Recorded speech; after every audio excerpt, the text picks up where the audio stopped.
तो इसकी पिछली वीडियो में हम लोगों ने देखा था कि लिनक्यू उस गोल्ड रैंक के अवेकनर के साथ फाइट कर रहा था, जिसमें वह अपनी नॉर्मल पावर का यूज करते हुए जीत नहीं पा रहा होता है। वह बोलता है कि मुझे अपने ट्रम्प कार्ड में से किसी एक को यूज करना ही पड़ेगा। उसके बाद वह अपने हाथों को रगड़ के उससे लाइटनिंग पाम बनाने लगता है। अगर आपने पिछला वीडियो नहीं देखा है तो प्लेलिस्ट का लिंक डिस्क्रिप्शन में पड़ा हुआ है, आप लोग वहां से जाके देख सकते हैं। मेरा 1 के सब्सक्राइबर कंप्लीट होने पे आप में से कई सारे लोगों ने कंग्रेचुलेशंस बोला और मुझे और भी ज्यादा वीडियोस बनाने के लिए मोटिवेट किया, और आप में से सिर्फ एक ने मुझे इंस्टाग्राम पे कंग्रेचुलेशंस बोला। इसके लिए डेथ किंग लाइव को दिल से पूरा बड़ा वाला शॉट आउट। और तुम में से अभी बहुत सारे लोगों ने इंस्टाग्राम पे फॉलो नहीं किया है, इसलिए कर लो यार, लिंक डिस्क्रिप्शन में दे दिया है। बाकी शुरू करते हैं इस वीडियो को। लिनक्यू अपना वह अटैक दाई बियाओ के ऊपर कर देता है। वह तो सोच रहा होता है कि उसको कुछ नहीं होगा, लेकिन लिनक्यू के अटैक की वजह से उसको जोरदार झटका लगता है। लिनक्यू बोलता है कि यह तो बस शुरुआत है। उसके बाद वह उसके ऊपर फिर से दोबारा अटैक कर देता है, लेकिन दाई बियाओ भी इस अटैक के लिए एकदम तैयार था। उसने भी लिनक्यू के ऊपर मुक्के से अटैक कर दिया था। तभी लिनक्यू वहां से जंप करते हुए पीछे की तरफ हट जाता है। उसके बाद वह अपने दोनों हाथों को फिर से बहुत तेजी से रगड़ता है और दाई बियाओ के ऊपर लाइटनिंग ब्लास्ट वाला अटैक कर देता है, जिससे वह बंदा बहुत ही मुश्किल से बचता है। लिनक्यू की टीचर मिस हान तो बोलती है कि अगर तुम्हारे पास मूवमेंट स्किल की कमी है तो तुम्हारे साथ ऐसा ही होगा। तभी लिनक्यू उसके ऊपर हमला करने के लिए जंप कर देता है। दाई बियाओ एकदम गुस्से में बोलता है कि बस अब बहुत हो गया। उसके बाद वह अपना एक हाथ ऊपर की तरफ करता है और अपने एक स्किल ह्यूमन कैनन बॉल का यूज करता है, जो कि बहुत ही तेजी के साथ जाके लिनक्यू से टकरा जाता है। लिनक्यू को तो सोचने का भी टाइम नहीं मिलता है। दाई बियाओ के इस अटैक की वजह से लिनक्यू के मुंह से तो खून भी निकलने लगता है। इस अटैक की वजह से लिनक्यू वहां पे बैठ जाता है। यह सब चीजें जब पीछे खड़ी हुई एक लड़की देखती है तो फिर वह बोलती है कि इसके मुंह से खून निकल रहा था।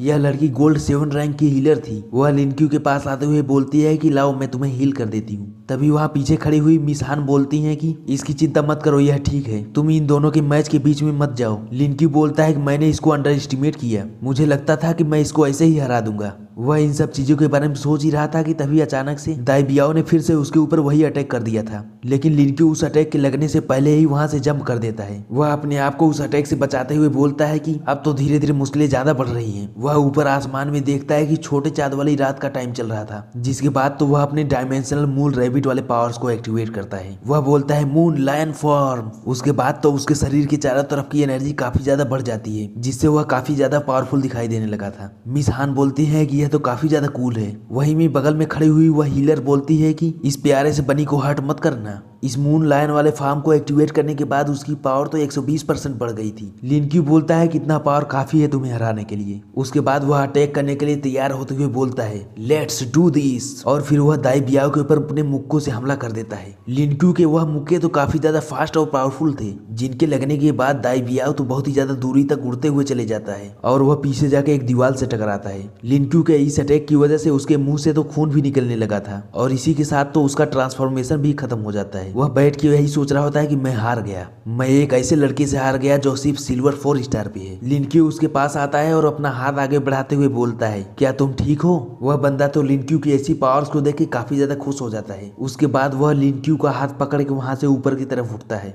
वह बोलता है कि हाँ, मैं सच में तुमसे हार गया हूँ। वह लिनक्यू से बोलता है कि तुम तो काफी ज्यादा अमेजिंग हो, तुम्हारी स्ट्रेंथ और स्पीड दोनों ही किसी सिल्वर 4 स्टार के अवेकनर से काफी ज्यादा है। लिनक्यू बोलता है कि अगर तुम कुछ और समय तक कोशिश करते तो फिर तुम यह मैच जीत गए होते। वह हीलर तो लिनक्यू के पास आते हुए बोलती है क्या तुम ठीक हो। उधर पीछे दाई बियाओ को तो लिनक्यू से ज्यादा चोट लगी हुई थी। वह बोलता है कि मेरी इंजरी इससे काफी ज्यादा है। तभी वह लड़की बोलती है कि मैं तो पहले इसे हील करूंगी, क्या तुम्हें इसमें कोई प्रॉब्लम है। वह लिनक्यू को हील करते हुए बोलती है कि बस थोड़ी देर में ही तुम अच्छा फील करने लगोगी। लिनक्यू बोलता है कि एक्चुअली मैं ठीक हो गया हूँ।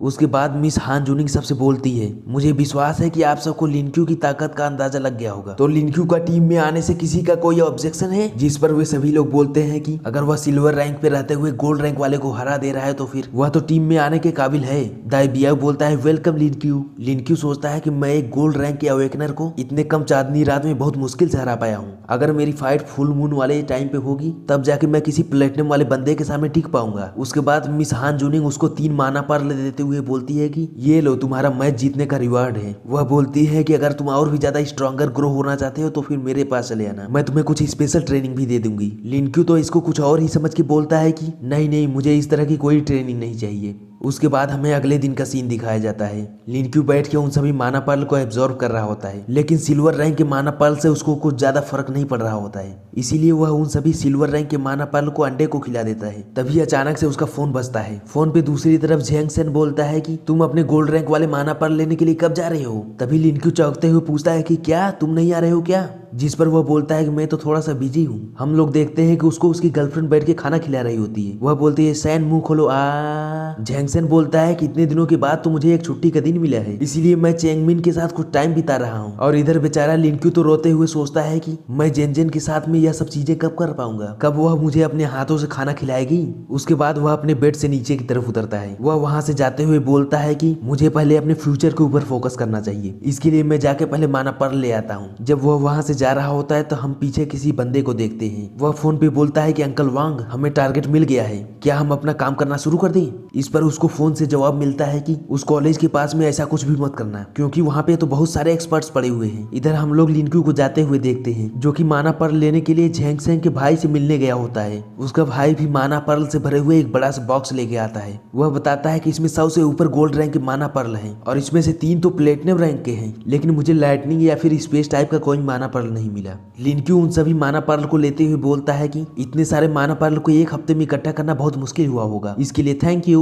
झैंगसेन का भाई भी बोलता है कि मैं अपना बेस्ट दूंगा। जब लिनक्यू वहां से जा रहा होता है तो वह अपने पीछे बंदों को देख के सोचता है ये लोग तो यूनिवर्सिटी से ही मेरा पीछा कर रहे हैं। उसके बाद तो उसके दिमाग में एक नया आइडिया आता है। वह अपने मन में ही सोचता है कि मुझे फॉलो करोगे। उसके बाद वह किसी को मैसेज भेजता है और इसी के साथ ही साथ वह अपना लाइव लोकेशन भी भेज देता है। वह सोचता है कि चलो देखते हैं तुम लोग क्या करना चाहते हो। उसके बाद तो वह जानबूझकर एक सुनसान रास्ते की तरफ जाने लगता है और यह बात जैसे ही वे लोग अंकल वांग को बताते हैं वह तुरंत इसको करने का ऑर्डर दे देते हैं। लिनक्यू माना पर्ल वाला बॉक्स लेके वही सुनसान रास्ते से जा रहा होता है। तभी उसके सामने 2-3 एकदम हट्टे कट्टे लड़के आ जाते हैं। उन सबको देख के तो लिनक्यू बोलता है कि क्या तुम सब मुझे लूटने आए हो या फिर मेरा शरीर देख के मुझसे अट्रैक्ट हो गए हो। मेरे साथ वह सब एकदम आराम से करना, क्योंकि यह तो मेरा एकदम पहली बार है। लिनक्यू की ऐसे फालतू फालतू बातें सुन के वो लोग भी सोचते हैं कि हम लोग पता नहीं किस पागल को पकड़ने आ गए हैं। उसके बाद वे सब लोग उसको उठा के वहां से ले जाने लगते हैं। लिनक्यू बोलता है तुम लोग मुझे कहाँ ले जा रहे हो, क्या तुम सब लोग मुझे किडनैप कर रहे हो। उसके बाद हम लोगों को एक बड़े सी बिल्डिंग का सीन दिखाया जाता है जहाँ पे वे लोग लिनक्यू को पकड़ के लाए हुए होते हैं और यह बंदा कोई और नहीं बल्कि सोंगी का मैनेजर था, जिसने कि लिनक्यू को किडनैप करवाया था। उसके बाद वह उन सभी बंदों को नीचे देखने के लिए बोल देता है, अगर कोई आता है तो हमें बता देना। उसके बाद वह लिनक्यू के चेहरे से वह कपड़ा हटाता है। वह तो एकदम खतरनाक तरीके से लिनक्यू को देखते हुए बोलता है कि बच्चे तुम तो फाइनली।